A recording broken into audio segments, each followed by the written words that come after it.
Spartans! What is your profession?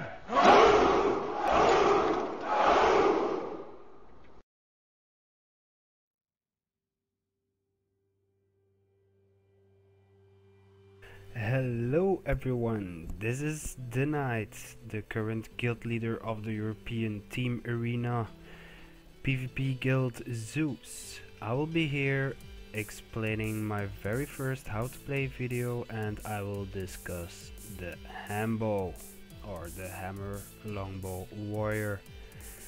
Now first of all, for the build, okay, I'm already using wrong weapons, GG me.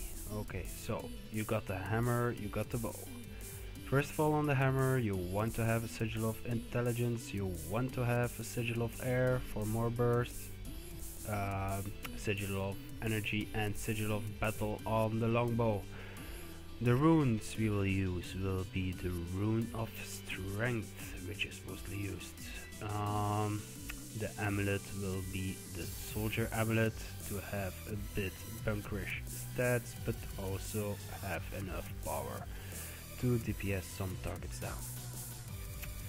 Now for the traits, it's 00626. The traits are sure-footed, which is 3, cleansing ire, which is 9, and merciless hammer, which is 10 in the defense line. Cleansing Ire, by the way, is a trait you really need to understand. Is one of the most important traits you have. Just test it out when you got full adrenaline with a buddy or just in hot join. You will see why this is important. In tactics, I have 2 points, and I took number 1, which is lag specialists. Now this is very good if your organized team wanna burst a certain target down.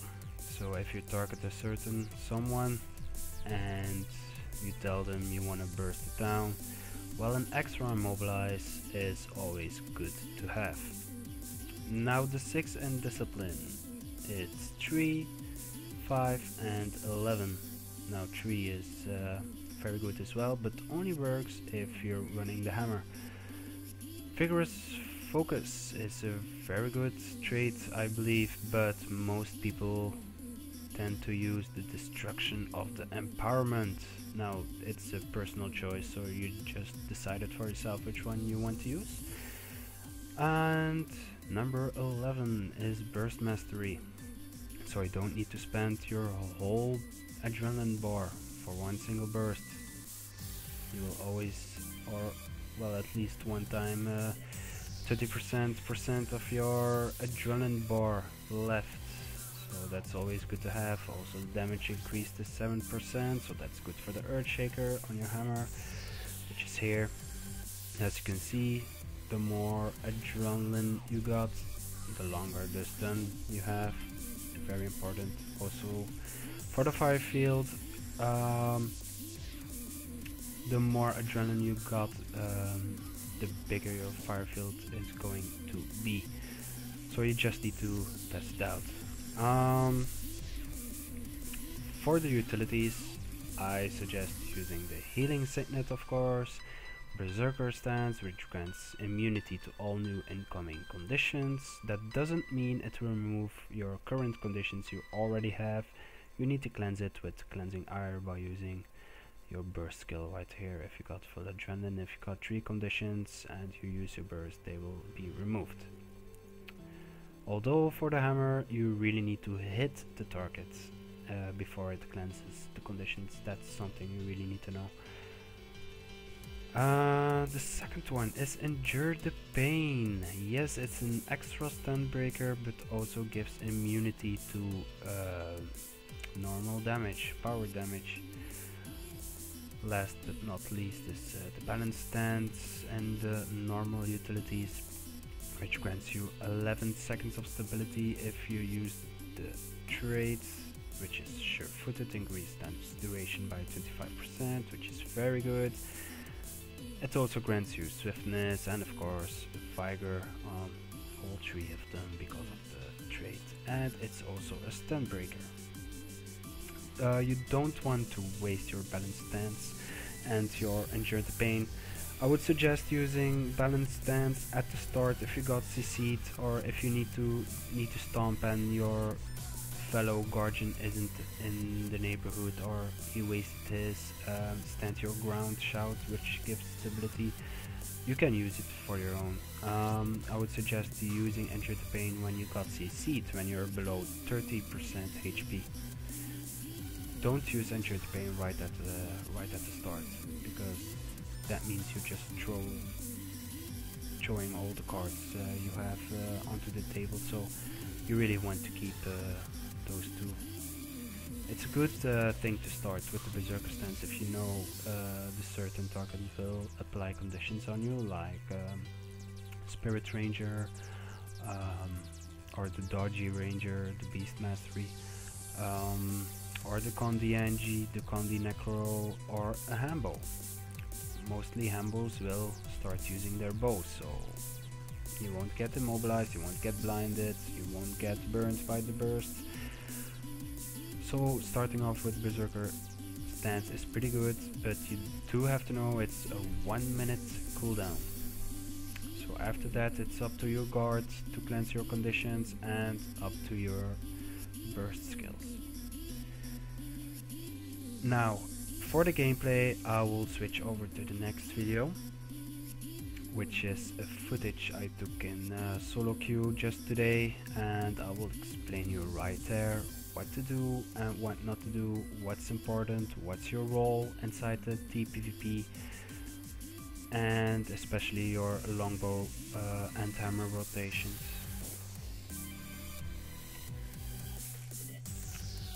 Okay, so I will be here explaining your rotations inside a TPVP match. Do know this match is a solo queue match because my team wasn't online at the moment, so I had to queue up in solo queue.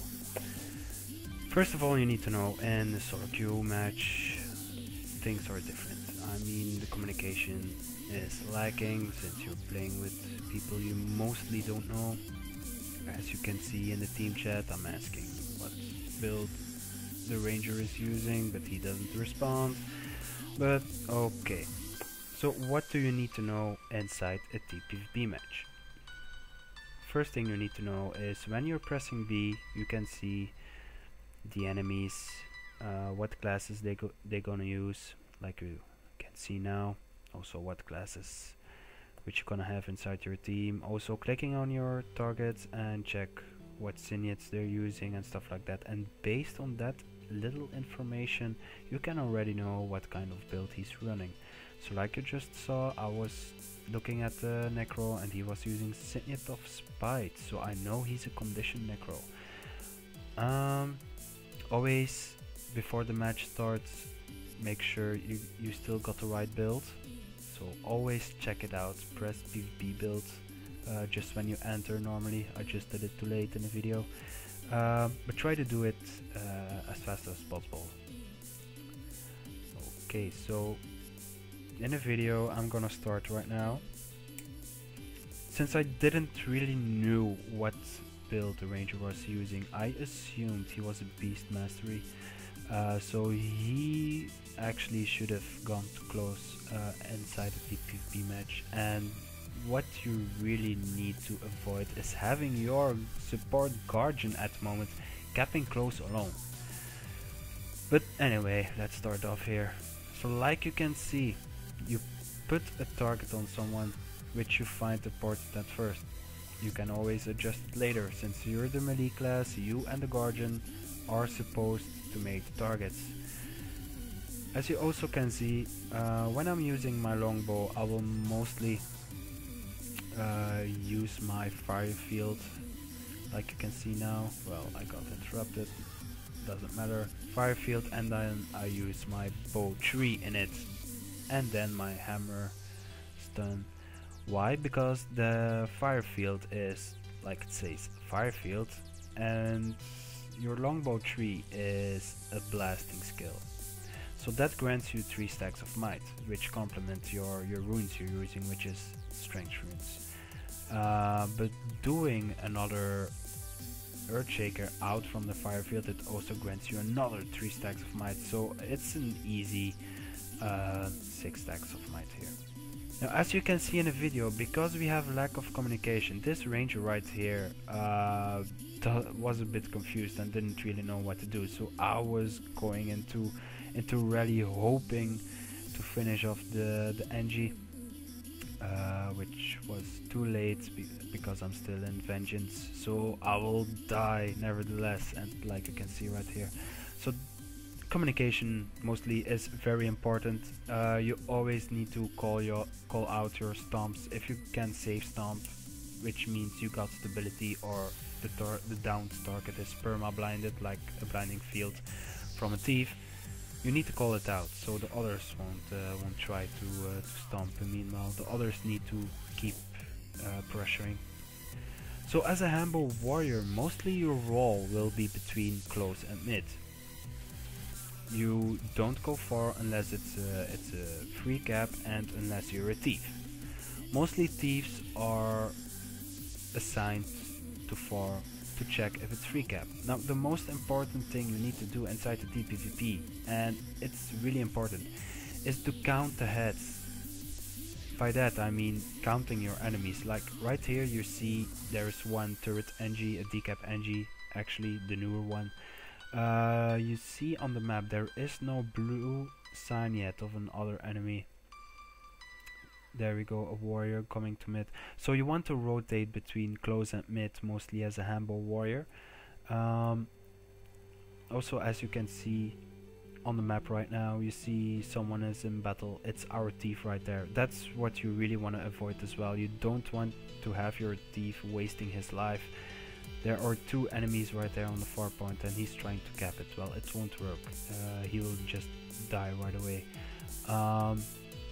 So like you see, you don't really need to stomp, you just need to down enemies between close and mid. And when you are done with mid, you instantly go back to close to check it out, because there's always this big chance someone who just respawned on the enemy side will try to cap your close. So as you can see, I was just doing my regular rotation, and as you can see, the TCAP NG came to close. So now as a Hambow warrior, you don't really need to kill it, but you do need to ensure that the support will come on time to take out the NG. So you just keep focusing on the target, always keep focusing on the target, don't go to another random target, keep focusing on the target. So now the target is down. As a warrior, you just leave now. You don't need to stay there to cap the point if there's someone else on the point. So you go back to mid. As you can see, yeah, our thief is dead because he was fighting too at far. As you can see, I'm also typing it in the team chat because that's something really important to share. You don't want to lose 5 points or give 5 points for free just because the thief is going suicide on the far point. So you always want to have your thief going to far only when it's free cap, but in order to do that you need to be able to count heads. So you see one warrior here, you see also an elementalist, you see on the map another blue NG is incoming, so that means there are 3 on mid. You see our home is safe, so it's no one at home, so that means it's either one enemy at far still and one enemy who's gonna respawn. As you can see, I just said it now, and as you can see there is a ranger on the far point, so that means one enemy is still on the respawn, is taking his way back to our close or to far to support since our thief is there, and actually he shouldn't be there, but never mind. So as a Hambow warrior, just focus. Now why am I chasing this NG? It's important to take down this NG. Most of all, he's a decapper, so he will decap close with no problem versus one person. So it's very important to keep him in combat with your longbow. Even if he runs faster than you, you can just keep him in combat so he don't get his full health back. Just keeping him combat, and you really want to finish him off. If you really can't do it and he's running away back to mid, you can just leave him. But as you can see, he was running towards close, but he noticed I was keeping an eye on him. I was keeping close with him, because he would have gone to close for sure as decapper. As you can see, there is two enemies on close, no one on far, but there are two enemies on far, so, and one NG on the respawn. So that means mid is totally safe. So I can just focus now on the targets on close. You put a target, I just focus on it. Now, while you're fighting turret NGs, as you can see, they got a lot of CCs by destroying their turrets. So it's good if you just proc your berserker stance at the start of the fight to destroy the turrets, and then you can just go full out after it on the NG. He only has one stunbreaker mostly, which is the elixir to make himself small, like you can see now. And after his elixir is gone, he will just boop, die, as you can see. He's down, so as a warrior, you just return, go back to mid, keep to your rotation, don't keep standing there like my two other teammates do. They were with two at close and they're both standing on close mode. That's something you really need to avoid in your team if you want to be successful. So you need to be able to rotate between each other.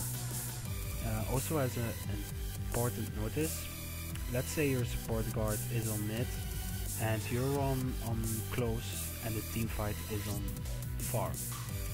I admit the Hambow is pretty good in a team fight, but the support guardian even is better, because he can keep your teammates alive in a team fight.